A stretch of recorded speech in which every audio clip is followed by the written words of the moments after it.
All I want is for my baby to come home. And if you see anything, please call so she can come home.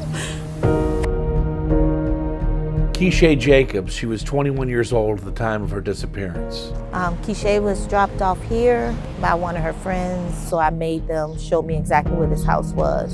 The person that was here answered the door. Then I proceeded to call the police to let them know that his story wasn't adding up, and this was the last known place that my daughter was seen.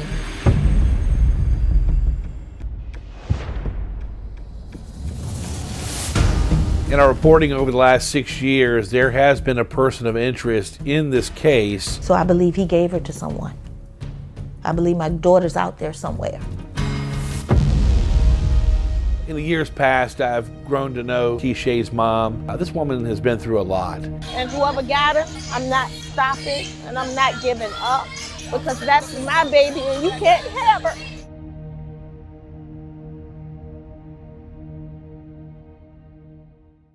Candace, neighbors say police searched this park yesterday afternoon. This is an area close to where 21-year-old Keeshae Jacobs was last seen, a woman who is close to her family, and they haven't heard from her in more than 10 days.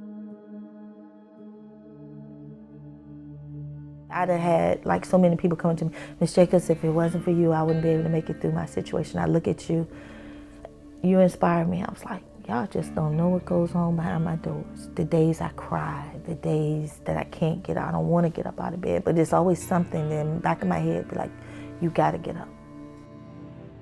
And if Keeshae, if you can hear me, I love you with all my heart and soul. And mommy misses you, and I'm never giving up, baby.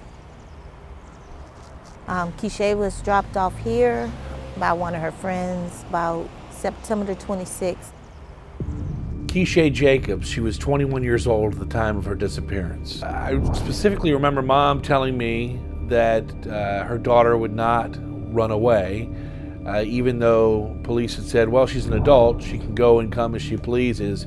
Mom was adamant about, this is not my daughter. My daughter and I communicate, even if we have a rough patch or an argument, we still communicate. So she was very worried about her daughter and thought something had happened to her.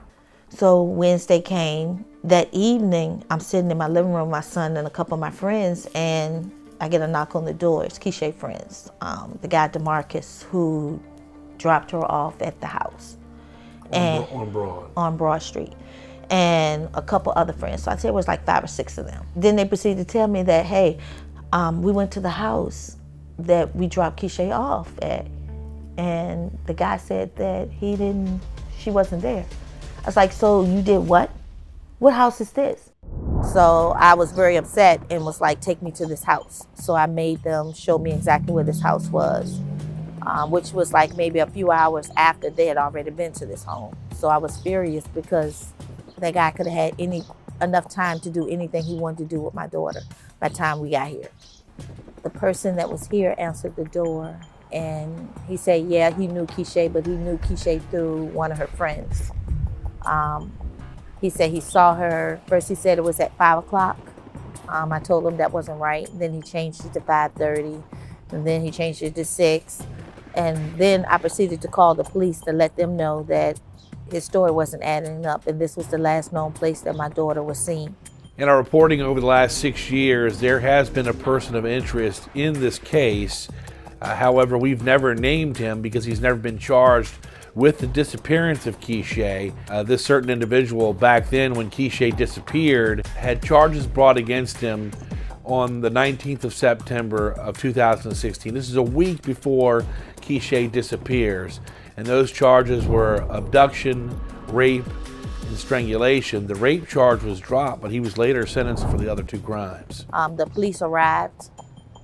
But he had called another detective here to the scene as well. So he allowed the other detective to walk through the house instead of the police that I called. I don't know who the detective is, but the very bizarre part of that is that this certain individual called a detective who was working on a case that he had with him and told that detective to come up to the location. That detective told everybody to stay outside and he would go inside and look. Once you go out the back door, it's a basement. that's on the back porch. It leads down some steps. It's like underground, under the house pretty much. I found that out. And my first instinct was like, oh, this man could have had Keeshae down in this basement the whole time when the police came to look, or when that detective walked through the house, and nobody would ever heard him because it is so far out of the house. It's like nobody would have known she was there. Has police shared any evidence whatsoever from that case that we know? They haven't shared much as far as evidence. We have learned through the years some of the stuff they've collected, but they've asked us not to leak it out there because obviously it could ruin their case. Like, I drove by 3 days straight and forensics was there. So that's what I do remember of the case, that you go up there and the forensic van was parked out front and they were doing the thing.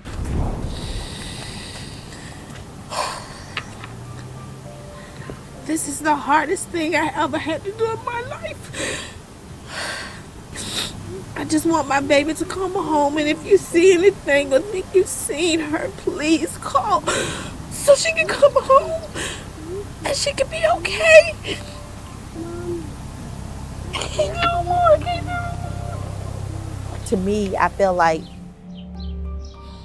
the proper stuff with the police department wasn't done from the beginning when I reported Keeshae missing, because it took them a whole week before that they even took any interest or tried to do anything with Keeshae's case. A lot of people in the community come forward, not only in Richmond, but throughout the Commonwealth of Virginia. We've had sightings as far as Victoria, Virginia, Dinwiddie, Nottoway, and folks are calling us immediately after they're seeing the news coverage on the news from the 28th on. So we just ask that people continue to call us, give us those tips, let us track down those leads, and we just thank you so much for all you're doing.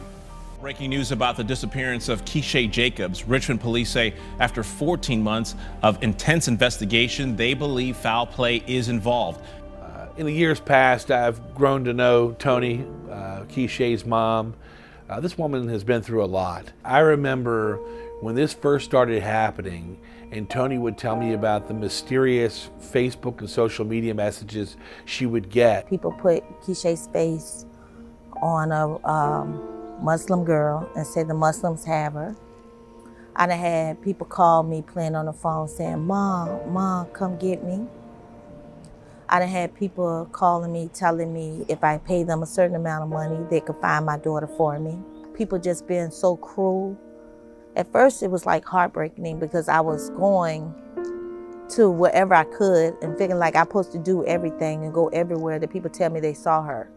But then I realized a lot of it was people playing cruel jokes on me. You know, Keeshae disappeared in September of 2016. Her son was murdered at the Motel 6 on Midlothian Turnpike months later. I'll never get to tell my son I love him again, and I'll never get to hear it again. And I'm just praying Keeshae comes home so I can tell her I love her.